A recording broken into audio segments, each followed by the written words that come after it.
लेखक श्री तुषारजी गांधी आपल्यामध्ये उपस्थित आहे। आज आपल्याला ते दिनांक 28 आणि 29 ते 2 ऑक्टोबर या दरम्यानचे जे कार्यक्रम आहेत या कार्यक्रमाच्या संदर्भात माहिती देणार आहे, त्याची भूमिका मांडणार आहे। तत्पूर्वी मी आपल्याला थोडक्यात सांगू इच्छितो, मी संदेश सिंगलकर, आमच्या बाजूला आहे जगजीत सिंगजी, बाजूला अविनाश काकडेजी, फिरोज मिठीपूरवाला, वंदन गडकरी, सीतापेजी आणि बाकीचे आमचे सर्व सहकारी गुड्डी जे मुंबईहून विशेष आपल्याला समजण्यासाठी इथे आलेले आहे। 2 ऑक्टोबर हा दिवस महात्मा गांधींच्या जयंतीचा दिवस आहे आणि या जयंतीच्या दिवशी काय कार्यक्रम राबवला पाहिजे याची आम्ही अनेक विचारांती या एका भूमिकेवर पोहोचलो आहे की 29 पासून ते 2 ऑक्टोबर पर्यंत नागपूर शहरातून म्हणजे दीक्षाभूमी पासून ते सेवाग्राम पर्यंत एक पदयात्रा आयोजित करण्यात आलेली आहे। ही पदयात्रा काढण्याचं मुख्य उद्देश जे समाजामध्ये शांती आणि सामाजिक सद्भाव फैलवणे आणि जे आज देशात वातावरण आहे त्या वातावरणाला कुठेतरी विराम मिळाला पाहिजे। जे द्वेषाचं राजकारणाचा सुरू आहे या द्वेषाच्या राजकारणाला कुठेतरी विराम मिळाला पाहिजे, हे या यात्रेचा मुख्य उद्देश आहे। या पदयात्रेचं स्वरूप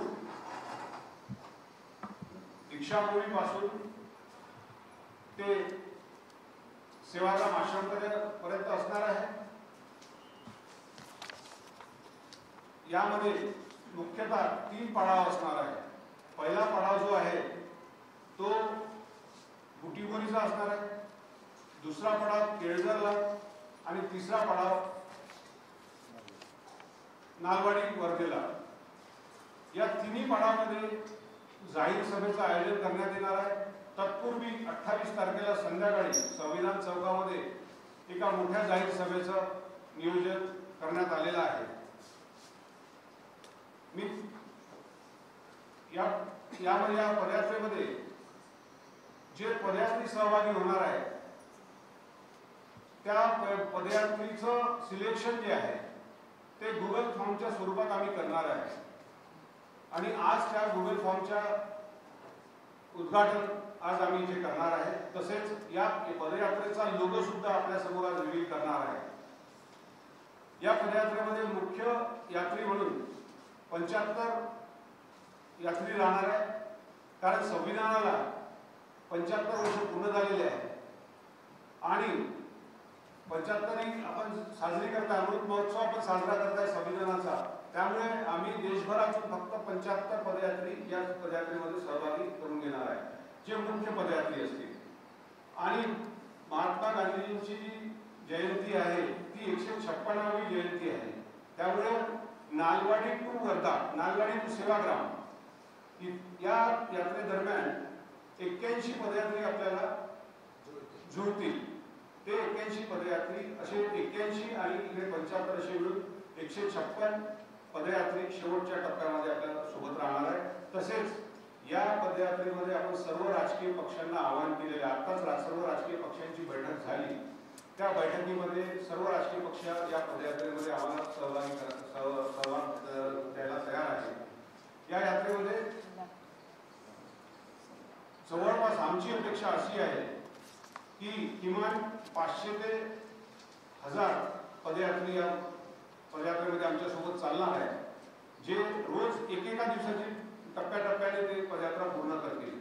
परंतु जे फिक्स पदयात्री राहतील ते केवळ 75 पदयात्री आमच्या सोबत जातील। बाकीचे सर्व राजकीय पक्षाचे असतील किंवा सिव्हिल सोसायटीचे असतील, सिव्हिल ऑर्गनायझेशनचे असतील, काही संस्थांचे असतील, ग्रामपंचायतीचे काही लोक असतील, ते सर्व आमच्या सोबत तिथे जुळणार आहे। ही यात्रा अशी टप्प्याटप्प्याने 3 टप्प्यामध्ये पूर्ण करून 2 ऑक्टोबरला सेवाग्राम आश्रममध्ये संपन्न होणार आहे। या यात्रेची भूमिका मांडण्याकरता मी आता आमचे तुषारजी गांधी यांना विनंती करतो की या यात्रेची भूमिका त्यांनी आपल्यासमोर मांडावी। आपण सर्वांना माझा नमस्कार। संदेशनी जे सांगितलं त्याच्यात फक्त मी एक सुधार करू इच्छितो की आम्ही सर्व पॉलिटिकल पार्टीजला निमंत्रित नाही केलं, आम्ही इंडिया अलायन्सच्या पॉलिटिकल पार्टीज बरोबर हे कार्यक्रम करणार आहोत। कारण आमची ज्यांच्याबरोबर सैद्धांतिक विचार जुळतो तशाच पक्षांबरोबर आम्ही हे कार्यक्रम करणार आहोत, ज्यांची संविधानात आस्था आहे, ज्यांची लोकतंत्रामध्ये आस्था आहे, अशा पक्षांबरोबर आम्ही हे करणार आहोत। तो हम ये कार्यक्रम की रूपरेखा हमने सोची क्योंकि इस साल एक योगानुयोग ऐसा हो रहा है कि दशहरा 2 अक्टूबर को आ रहा है। दशहरे को राष्ट्रीय स्वयंसेवक संघ भी अपना स्थापना दिवस मनाता है और इस साल वो लोग अपने शताब्दी वर्ष में प्रवेश कर रहे हैं, तो बहुत बड़ी धूमधाम से यहाँ नागपुर में उनका कार्यक्रम होगा। उसमें मैंने सुना है कि हमारे पूर्व राष्ट्रपति कोविंद जी भी आने वाले हैं, तो बड़े पैमाने पर ये कार्यक्रम होगा। तो इस देश में गांधी की आवाज़ भी बुलंद रखने वाले लोग हैं। ये कार्यक्रम इसलिए कर रहे हैं कि संविधान और गांधी की आवाज़ ये इस मुल्क में अभी भी गूंज रही है, ये बात हम करना चाहते हैं। और इसलिए ये यात्रा 29 को दीक्षा भूमि से शुरू होकर 2 अक्टूबर को सेवाग्राम वर्धा में इसका हम समापन करेंगे। इसमें संविधानात्मक लोकतंत्र के बारे में हम प्रचार करेंगे, नफ़रत के खिलाफ, नफ़रत और नफ़रत की राजनीति जो आज हम सफल होती हुई देख रहे हैं उसके खिलाफ हम बात करेंगे। हमारी इसके खिलाफ हम जो एकता और मोहब्बत का पैगाम है वो लेकर चलेंगे। इस कार्यक्रम की परिकल्पना मैंने और मेरे जो हम भारत के लोग हमने एक आयोजन किया है, उसके साथी उन्होंने मिलकर ये तय किया कि इस बार इस स्वरूप में हम ये कार्यक्रम करेंगे।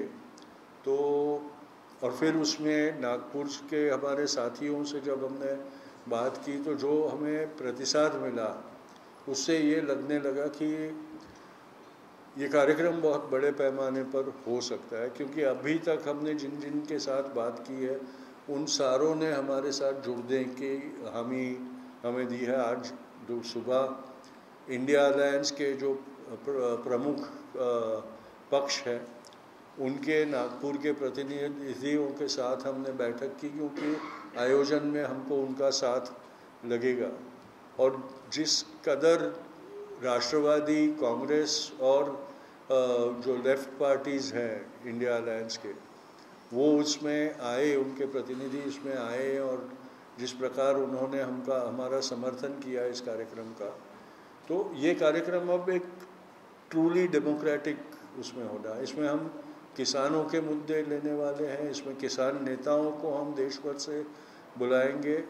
हमारे जहाँ जहाँ पिछले कई सालों से असंतोष हो दिखाई दे रहा है, वैसे नॉर्थ ईस्ट आसाम और मणिपुर से लोगों को हम बुलाएंगे, कश्मीर से प्रतिनिधि आएंगे, जनप्रतिनिधि आएंगे, लद्दाख से जनप्रतिनिधि आएंगे, और इस तरीके से इसको हम एक राष्ट्रीय स्वरूप देना चाहते हैं। इसमें अंतर्राष्ट्रीय मुद्दे भी हम लेकर चलेंगे।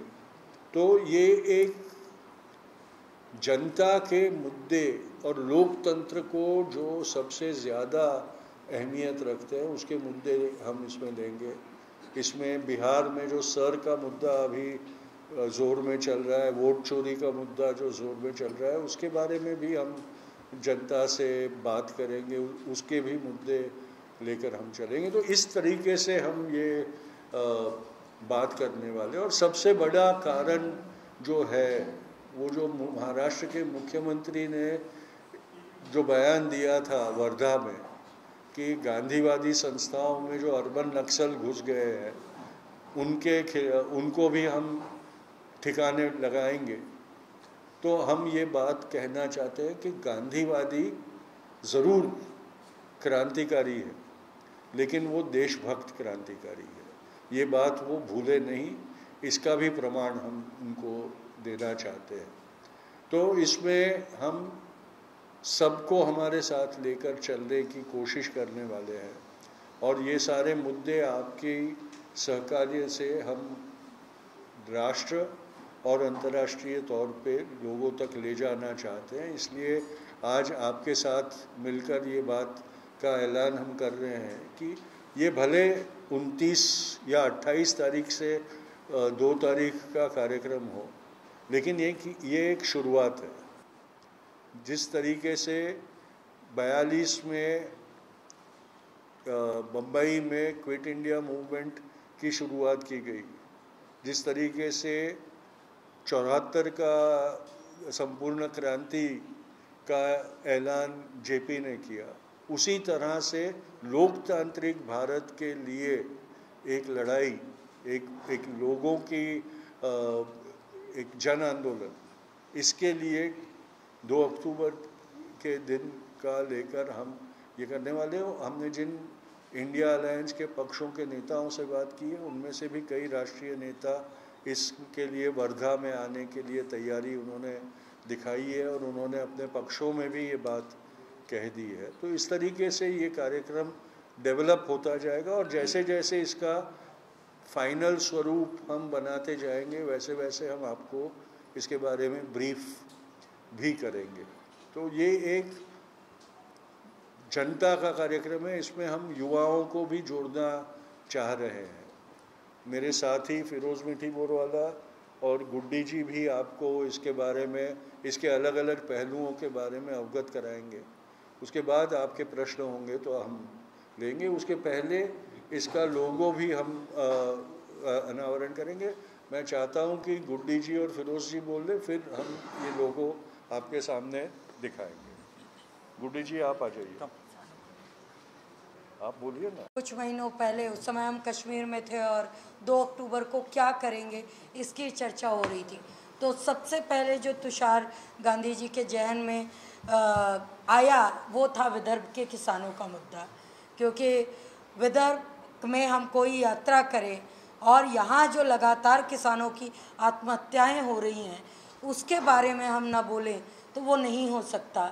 और हमें ये पता है, और ये सिर्फ विदर्भ की बात नहीं, हम देश और दुनिया में जहाँ जाते हैं इस बात को उठाते हैं। तो वो मुद्दा मैं मुद्दों में जोड़ना चाहूँगी। बिहार में मखाना के किसानों की बात करेंगे। और तुषार जी ने बिल्कुल सही कहा, अभी हम बिहार के दौरे से लौटे हैं जहाँ SIR जैसी प्रक्रिया हो रही है।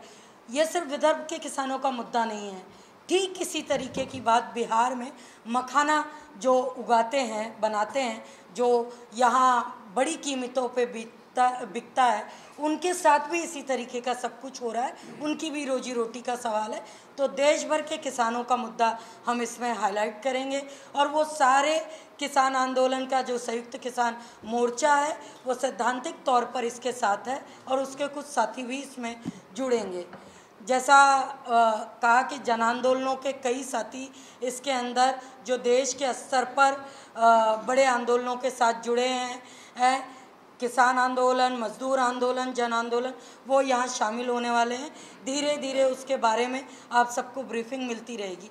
एक आखिरी चीज़ जो संदेश जी की बात में जोड़ना चाहूँगी वो ये कि 28 तारीख को हम संविधान चौक की सभा से पहले वैरायटी स्क्वायर पे जो गांधी की प्रतिमा है वहाँ से हम एक मशाल जुलूस करते हुए संविधान चौक तक आने वाले हैं और संविधान चौक पे सभा करेंगे।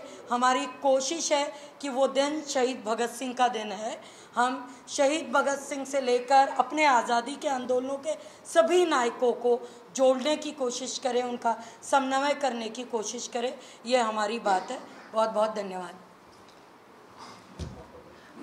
हम भारत के लोग, तुषार गांधी हम भारत के लोग के अध्यक्ष है, गुड्डी और मैं उसके उपाध्यक्ष हैं।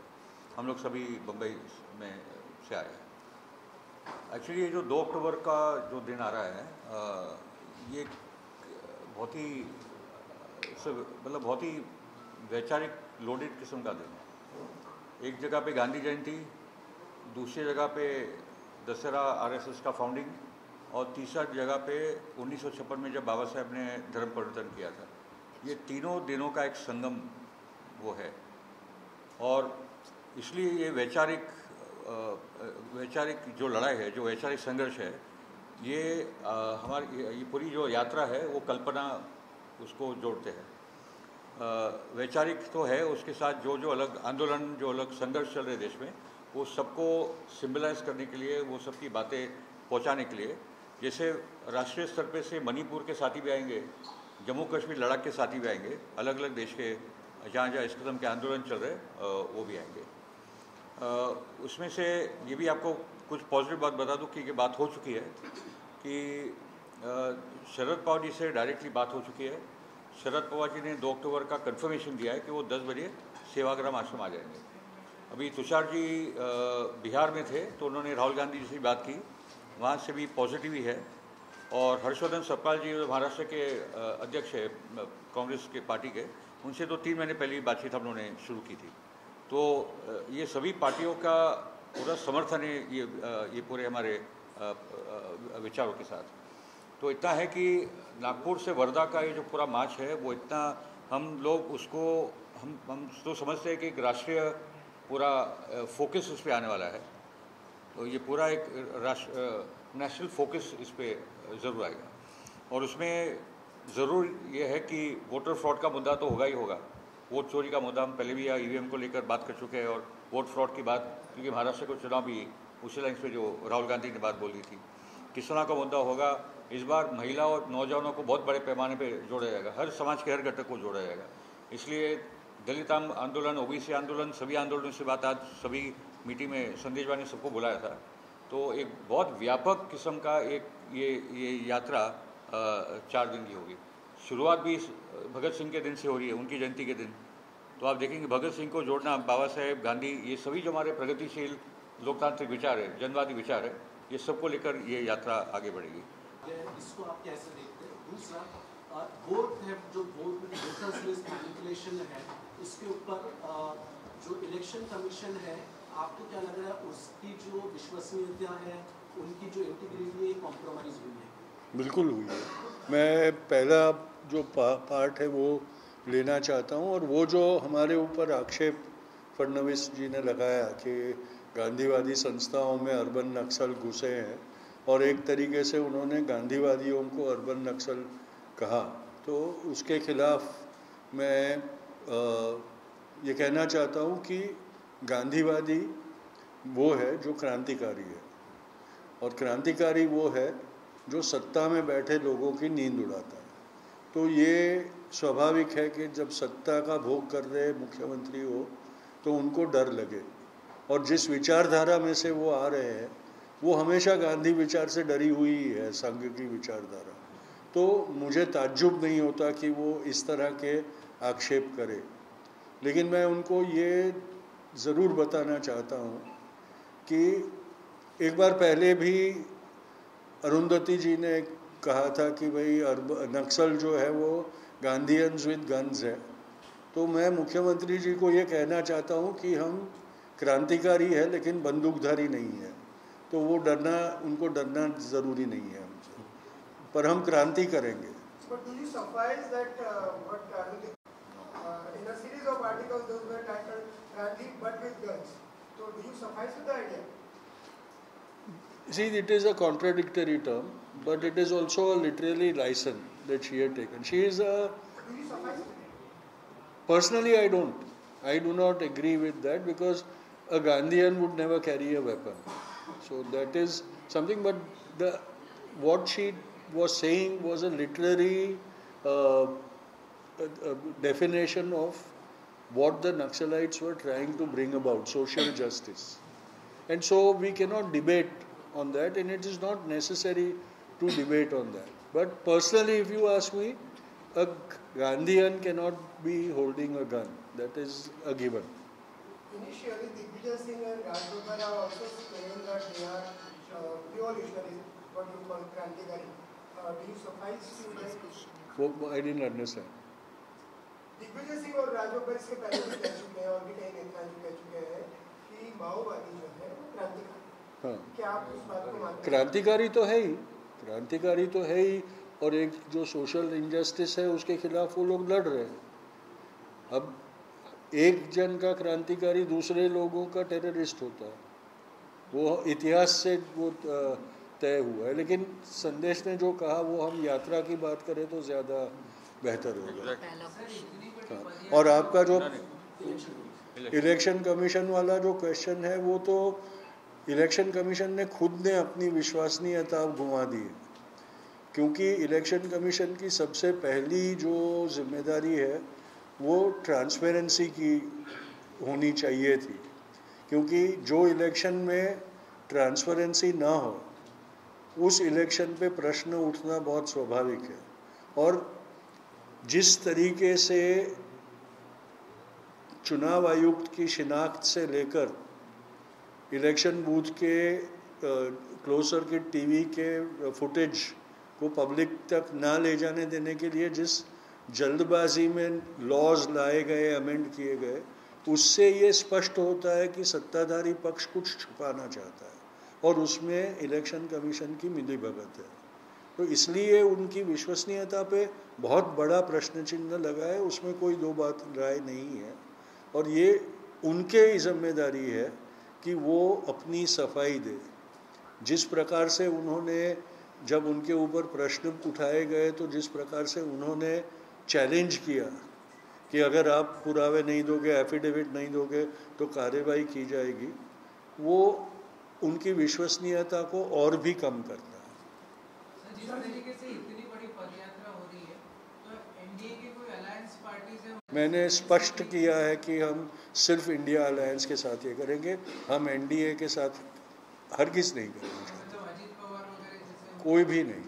जो इंडिया अलायंस में है वो हमारे साथ चल सकता है। देखिए, आपने ये याद रखना चाहिए, ये सिविल सोसाइटी एक्टिविस्ट्स का प्रोग्राम है और हमने जो इंडिया अलायंस की पार्टीज़ है और नेतृत्व है उनको हमने निमंत्रित किया है हमारे साथ जुड़ने के लिए और आने के लिए, और इसलिए इस तरीके से हम ये कर रहे हैं।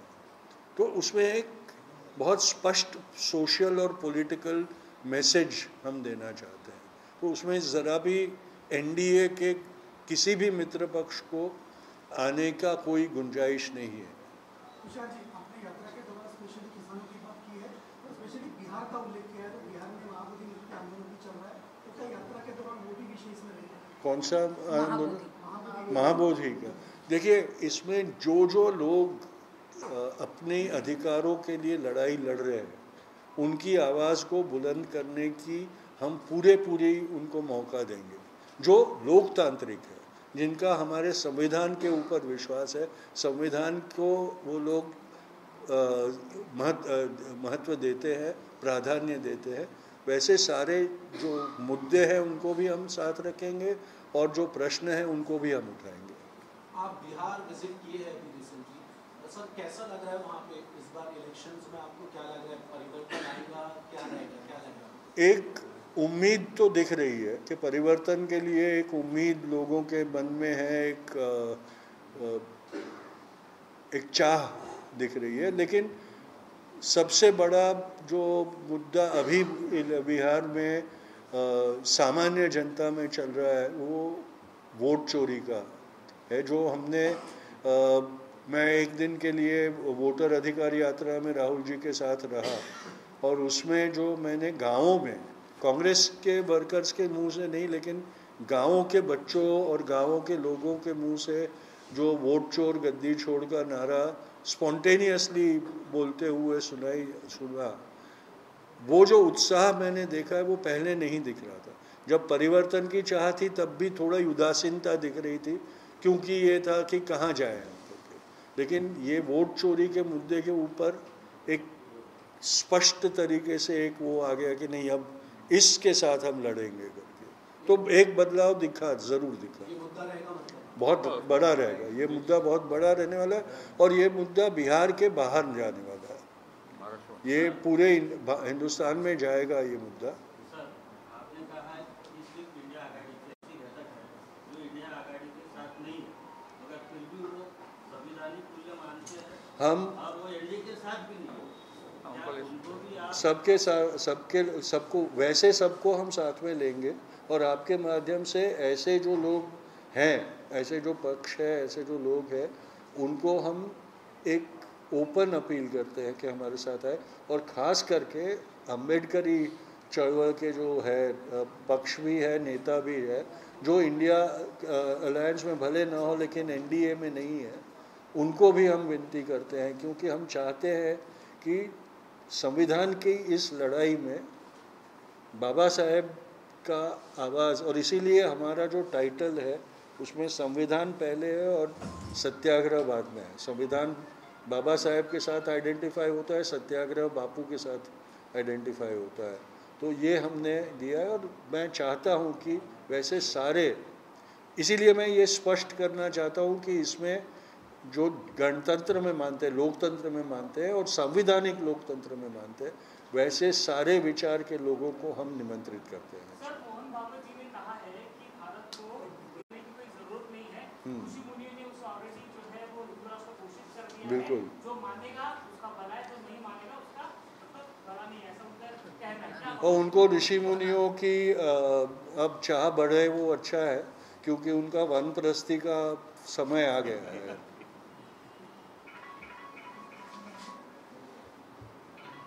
ये यात्रा led by you under the umbrella of हम भारत के लोग, ये यात्रा हम भारत के लोग और जो साथी समविचारी लोग हैं, संगठनें हैं,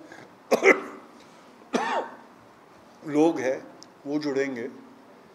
ये एक लोकतांत्रिक यात्रा है। भले ये मेरा विचार था, ये मेरी इच्छा थी, लेकिन अब ये एक जन आंदोलन के स्वरूप में ये आगे आएगा और कलेक्टिव लीडरशिप से ये यात्रा चलेगी।